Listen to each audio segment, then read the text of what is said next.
ஓம் சாய்ராம், ஜெய் சாய்ராம். என் அன்பு குழந்தையே, நீ எப்பொழுதும் அமைதியாகவே இருக்கக்கூடாது. யார் உன்னை கீழே நோக்கி விழ செய்தார்களோ அவரை நோக்கி நீ மேலே எழு. எதற்காகவும் தயங்கி போய் கூனி குறுகி நிற்காதே. உனக்கு துணையாக உன் அப்பன் ஈசன் நான் இருக்கிறேன். நீ கவலையின்றி தைரியமாக மேலே எழுந்து வா. நீ மேலே எழும்புவதற்கு என்னுடைய கையை தருகிறேன். என் கையை பிடித்துக்கொண்டு நீ மேலே எழுந்து வா. நீ ஒரு இடத்தில் அவமானப்படும் போது கூனி குறுகி நிற்காமல் அவதாரம் எடுத்து காட்ட வேண்டும். கீழே வீழ்கின்ற போது விஸ்வரூபமாக எழ வேண்டும். உன் மனம் புண்படுகின்ற போது எல்லாம் புன்னகை செய். அதுவே அவர்களுக்கு மிக பெரிய தண்டனையாகிவிடும். நீ அவர்களிடம் வாதாடுவதை விட்டுவிட்டு நான் அவர்கள் முன்னையில் வாழ்ந்து காட்டுவேன் என்ற சபதம் எடு. நீ அன்பிற்காக ஏங்கி தவிக்கும் ஒரு இதயத்தை எந்த நிலையிலுமே அலட்சியப்படுத்தாதே. உன்னுடைய அன்பிற்காக ஏங்கி தவிக்கும் பல பேர் இருக்கின்றனர். உன்னை உயிராய் நினைக்கும் உறவு உன்னை விட்டு போகப் போகிறது. அதனால் உன்னுடைய கோபத்தை நீ விட்டுவிடு. அலட்சியப்படுத்தாதே அவர்களை. ஏனெனில் அதனை விட இவ்வுலகில் பெரிய பாவம் எதுவுமே இல்லை. உன்னை நம்பி வந்த உறவு அது. ஒருவனிடம் தர்ம சிந்தனை இருக்கும் பொழுது அந்த தர்மமே அவன் எதிர்காலத்தை பார்த்து கொள்ளும். ஏனென்றால் ஒரு மனிதன் என்ன பிரார்த்தனை செய்தாலும், எத்தனை மந்திரங்கள் உரியேற்றினாலும், எத்தனை அபிஷேகங்கள் யாகங்கள் செய்தாலும் கூட அவனிடம் உதவும் குணம் இல்லை என்றால் இறையருளை பெற முடியாது. ஒரு மனிதன் இறையருளை பெற வேண்டுமென்றால், ஏன் இறை நம்பிக்கை இல்லாவிட்டாலும் கூட பரவாயில்லை, தர்ம குணமும் பிறருக்கு உதவும் குணமும் இருந்துவிட்டால் போதும். இவன் இறைவனை தேடி போக வேண்டியதில்லை. அந்த இறைவனை இவரை தேடி வந்து விடுவார். இவன் இல்லம் நோக்கி வந்து விடுவார். எவன் அதிக அளவு தர்மம் செய்கிறானோ அவனிடம் இறையே வந்து கையேந்தும். அந்த அளவுக்கு தானத்திற்கு அவ்வளவு ஒரு மகிமை. பக்தினி, நீ இப்போது ஏன் குழம்பி போயிருக்கிறாய்? உனக்கு என்ன வர வேண்டும்? உனக்கு ஆரோக்கியம், பொருளாதாரம், மன நிம்மதி எதுவாக இருந்தாலும் என்னிடம் கேள். நான் உனக்கு தருகிறேன். நீ யாரிடமும் போய் கையேந்த வேண்டாம். நீ கவலைப்படாதே. யாரிடமும் கையேந்தும் நிலைப்படி நான் உன்னை வைக்க மாட்டேன். உன்னுடைய எல்லா பிரச்சனைகளுமே நான் தீர்த்து விடுகிறேன். என்னை நம்பு. என்னை முழுவதுமாக நம்பு. ஒரு முறையாவது, தினமும் ஒரு முறையாவது என்னுடைய பெயரை சொல்லி என்னை கூப்பிடு. உன் குழப்பங்களுக்கு எல்லாவற்றிற்குமே நான் விடை தருகிறேன். உனக்கு என்ன வர வேண்டும் கேள். நான் உனக்கு தருகிறேன். எடுத்துக்கொள். சந்தோஷமாக வாழு. எல்லாவற்றையுமே சிவனிடம் ஒப்படைத்து விடுங்கள். ஓம் நமச்சிவாய என்ற மந்திரமே உன்னுடைய வாழ்வின் தந்திரம் என்பதை மறந்து விடாதே. முதலில் கஷ்டத்தை வெளியே சொல்லாதே. நீ காலனை தேடிச் செல்லாதே. கவலைகளை மனதில் கொள்ளாதே. கற்பத்தில் உயிரை கொள்ளாதே. கண்டதை உணவாக உண்ணாதே. கண்டவர்கள் மனதை கில்லாதே. காசுக்காக தன் மானத்தை இழக்காதே. கலங்கி யாரிடமும் நிற்காதே. கள்ளமுள்ளோரை கண்டு திரும்பாதே. கற்பனையில் மூழ்கி ஏங்காதே. கால் போன போக்கிலே போகாதே. கர்மத்தை கையில் ஏந்தாதே. காலம் கடந்து பெருமூச்சு வாங்காதே. கடவுள் மீது ஒருபோதும் பழி போடாதே. நான் சொல்வது எல்லாம் விளங்குகிறதா? உன்னுடைய கஷ்டத்தை முதலில் நீ வெளியே சொல்லக்கூடாது. காலனை தேடி செல்லக்கூடாது. தானாகவே வரட்டும் என்று விடு. கவலைகளை மனதிலேயே கொள்ளாதே. கற்பத்திலேயே ஒரு உயிரை கொல்லக்கூடாது. அது மிக பெரிய பாவம். கண்டதையும் உணவாக உண்ணாதே. உன்னுடைய வயிற்றுக்கு எது பொருந்துமோ அதை மட்டுமே உண்ணு. கண்டவர்கள் மனதை கில்லாதே. அடுத்தவர்களுடைய மனதை புண்படுத்தாதே. காசுக்காக உன்னுடைய தன்மானத்தை நீ இழக்கக்கூடாது. தன்மானம் முக்கியம். நீ யாரிடமும் போய் கலங்கி நிற்காதே. எனக்கு யாரும் இல்லை என்று சொல்லாதே. கள்ளமுள்ளோரை கண்டு திரும்பாதே.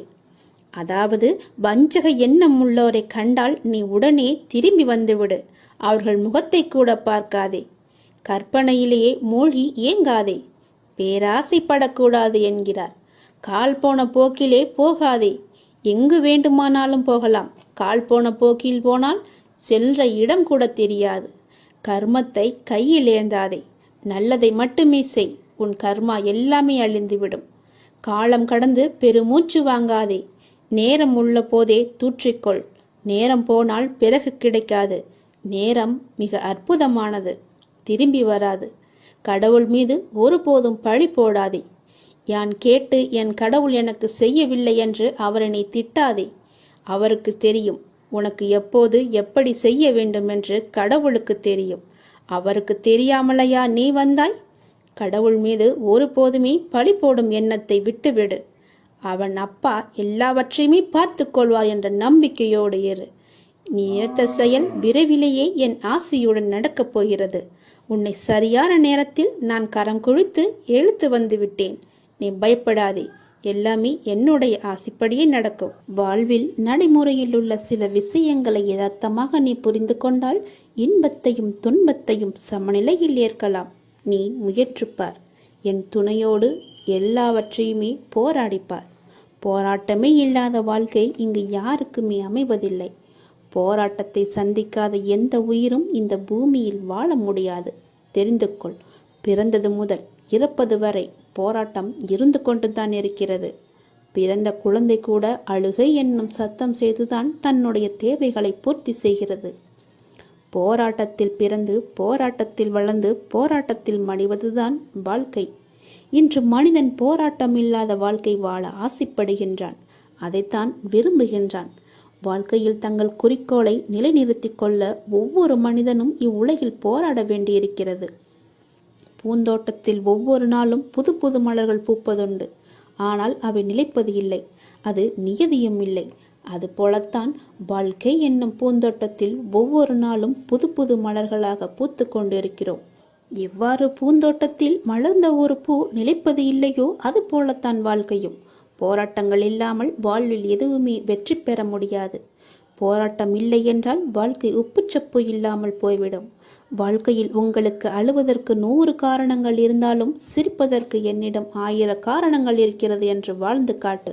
சரியான நேர்மையான வாழ்க்கை பயணப்பாதை முட்கள் நிறைந்த கரடுமுரடான பாதைத்தான். இப்பாதையில் முட்களாகவும் கரடுமுரடான கற்களாகவும் பிறரின் அவமான பேச்சுக்களும் பழிச்சொற்களும் நியாயமில்லாத விமர்சனங்களும் தான் நிறைந்திருக்கும். அதை நீ தெரிந்து கொள். வாழ்க்கை என்பது அவ்வளவு சுலபமல்ல. களை இல்லாத தோட்டமில்லை. அதுபோலத்தான் போராட்டம் இல்லாத வாழ்க்கையும் இல்லை.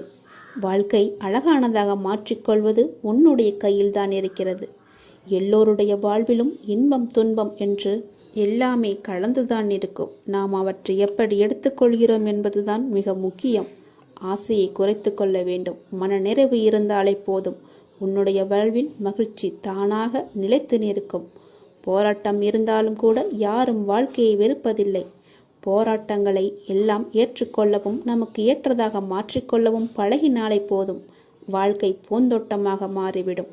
உங்களின் வாழ்வில் நல்லது நடக்க வேண்டுமென்றால் நான் சொல்வதை பின்பற்றுங்கள். நீங்கள் எப்படிப்பட்ட பாதையில் பயணம் செய்தாலும் உங்கள் நற்சிந்தனையாலும் நற்செயல்களாலும் மலரும் புதிய பயனுள்ள மலர்களால் பாதையை நிரப்புங்கள். உங்கள் வாழ்வு இனிதாக அமையும். நீங்கள் வாழ வாருங்கள். என்னுடைய ஆசையுடன் நீங்கள் போராட்டத்தில் குதிக்க தயாராக இருங்கள். என் துணை உனக்கு உண்டு. வாழும் ஒவ்வொரு நிமிடமும் இறை சிந்தனையுடன் இருங்கள். இறை சிந்தனை உள்ள பொழுது விழிப்புணர்வுடன் ஒவ்வொரு செயலையுமே நன்றாக துல்லியமாக எந்த குறையும் இல்லாமல் செய்ய முடியும். விழிப்புணர்வுடன் நீங்கள் செய்யும் எந்த செயலும் தவறாவதற்கு வாய்ப்பே கிடையாது.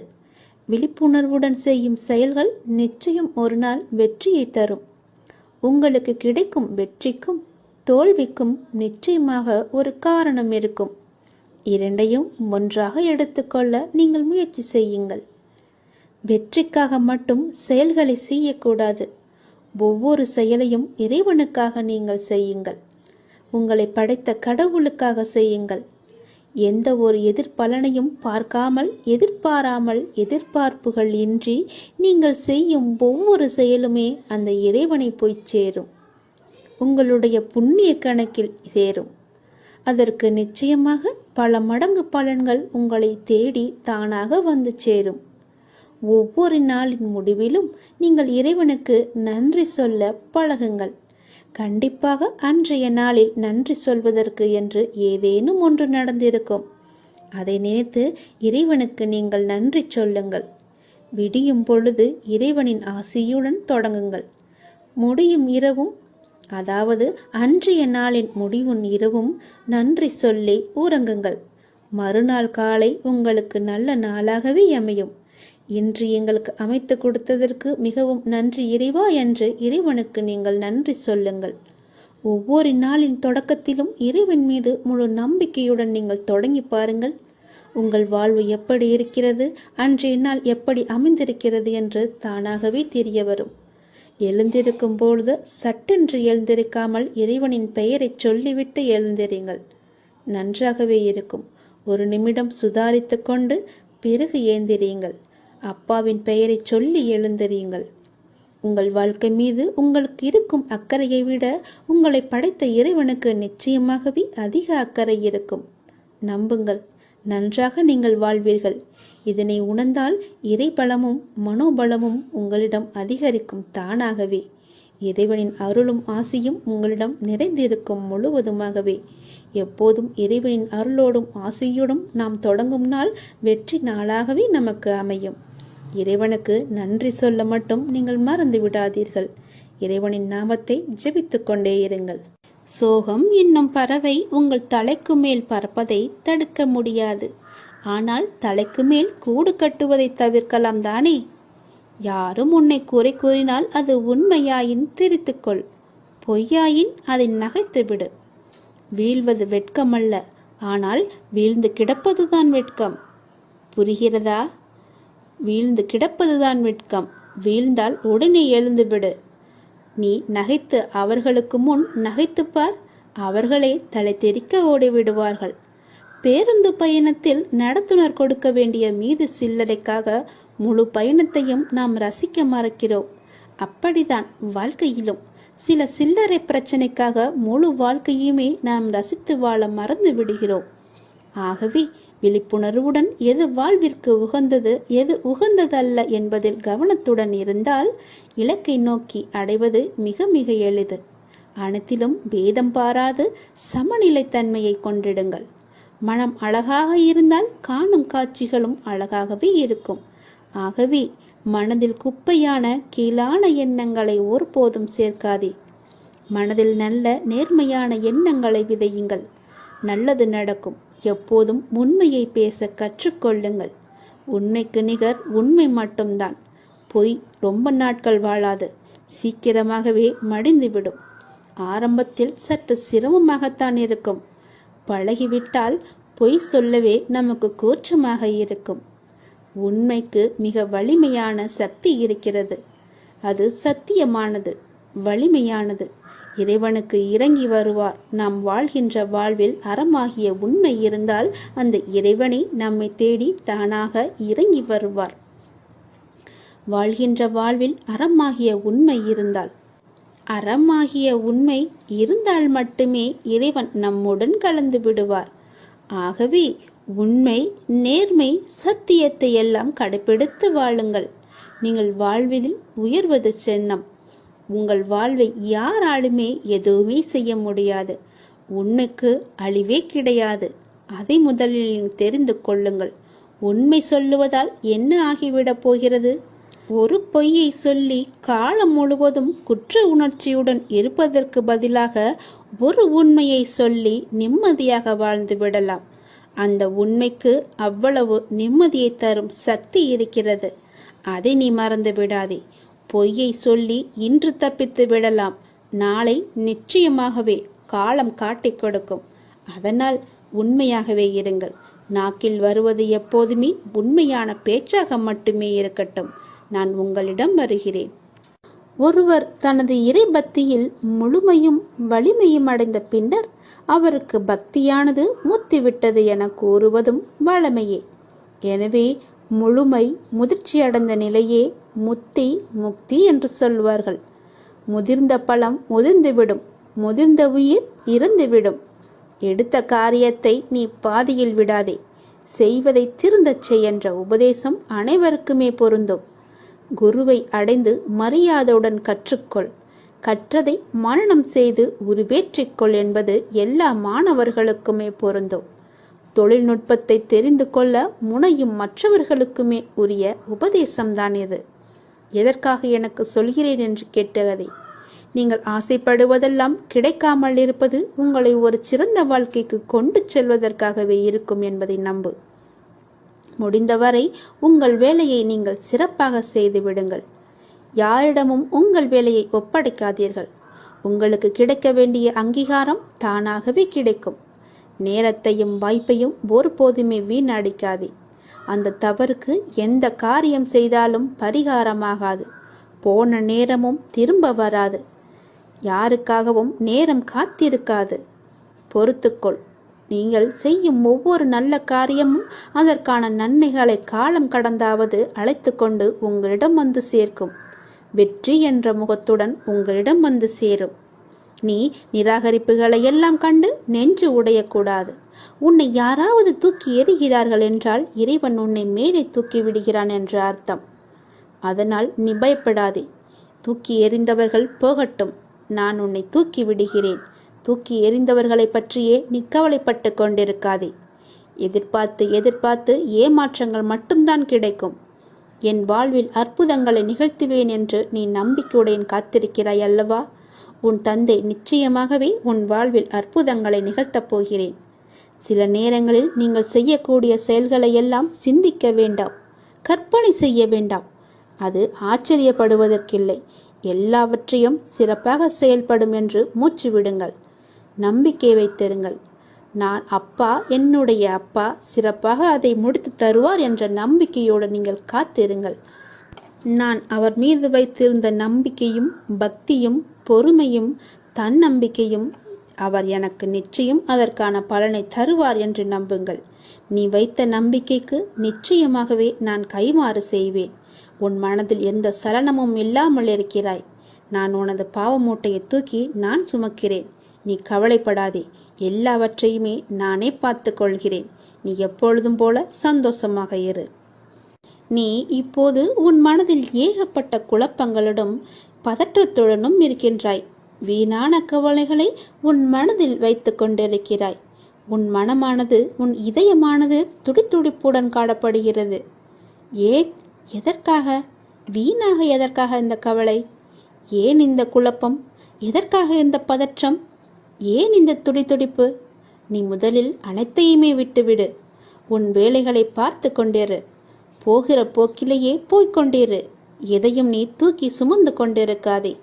அதை முதலில் மறப்பதற்கு என்ன செய்ய வேண்டுமோ அதை செய். உன்னுடைய மனம் அதிலேயே லயித்து இல்லாமல் வேறு பக்கம் திருப்பு. அப்போதுதான் அவற்றை பற்றி எண்ணம் உன் மனதில் இழுக்காமல் இருக்கும். நான் உனக்காக அவதரித்தவன். நான் இருக்கும்போது எதற்காக நீ கவலைப்படுகிறாய்? உன்னை நல்லபடியாக உயர்த்த உனக்காக பாடுபட்டு கொண்டு நான் இங்கே இருக்கிறேன். தயவு செய்து நான் உன்னுடன் இருப்பதை நீ உணர்ந்து கொள். நான் வருவதற்கு முன்பும் வந்ததற்கு பிறகும் நடந்து கொண்டிருப்பதை நீ உணர்ந்து கொள். நான் வருவதற்கு முன்பு என்ன செய்து கொண்டிருந்தாய், நான் வந்த பிறகு எப்படியெல்லாம் உன்னுடைய பிரச்சனைகள் தீர்ந்தன என்று கொஞ்சம் திரும்பிப்பார். உன்னை எப்படி நான் கைவிடுவேன் என்று ஒரு நொடியில் நீ நினைத்து விட்டாய்? உன் அப்பா உன்னை பார்த்து கொள்ள மாட்டேனா? உன்னை அவ்வளவு சீக்கிரம் விட்டு விடுவேன் என்று நினைக்கிறாயா? உன்னை அனைத்து திசைகளிலிருந்தும் பாதுகாத்து கொண்டிருக்கிறேன். நான் இருக்கும் இடத்தில் எவரையுமே நெருங்க விட மாட்டேன். நான் உனக்குள்ளே நீக்கமர நிறைந்திருக்கிறேன். என் கண் பார்வை உன் மீது விழுந்து கொண்டிருக்கும் போது எந்த கெடுதலும் வந்து உன்னை துன்புறுத்திவிட முடியாது. தெரிந்து கொள். எந்த துன்பமும் உன் அருகில் கூட வர பயப்படும். நான் இருக்கிறேன். நீ பயப்படாதே. உனக்கு வரும் பிரச்சனைகள் எல்லாமே சிறு சிறு வகைதான். பயப்படாதே. பெரிதாக ஒன்றையும் நான் கொடுக்க மாட்டேன். கொஞ்சமாவது உனக்கு பக்குவம் வேண்டும் என்பதற்காகத்தான் இதையெல்லாம் கொடுத்தேன். சின்ன பிரச்சனையை பெரிதாக பார்க்காதே. மனதில் போட்டு குழப்பத்தை ஏற்படுத்தாதே. உன்னை நீயே பதற்றப்பட வைக்காதே. வீணான கவலைப்பட்டு உன் உடம்பை நீ வீணடிக்காதே. உன் இதயம் சீராக துடிக்க வேண்டும். அப்பொழுதுதான் நீயும் நன்றாக இருப்பாய். எப்படி என் வேண்டுகோள்கள் அனைத்தையும் இப்படி நிறைவேறியது என விரைவிலேயே நீ ஆச்சரியப்பட போடுகிறாய். கவலைப்படாதே குழந்தையே. என் கண்ணிலிருந்து வரும் அருள் கதிரால் நீ பாதுகாக்கப்படுகிறாய். அதனால் நீ கவலையை விடு. என்னுடைய கண்ணின் ஒளி உன் மீது இருக்கிறது. என் பார்வை முழுவதுமாகவே உன் மீது மட்டும்தான் இருக்கிறது. என்னை மீறி எதுவுமே உனக்கு நடக்காது. பயப்படாமல் தைரியமாக இரு. சந்தோஷமாகவே வைத்துக்கொள்.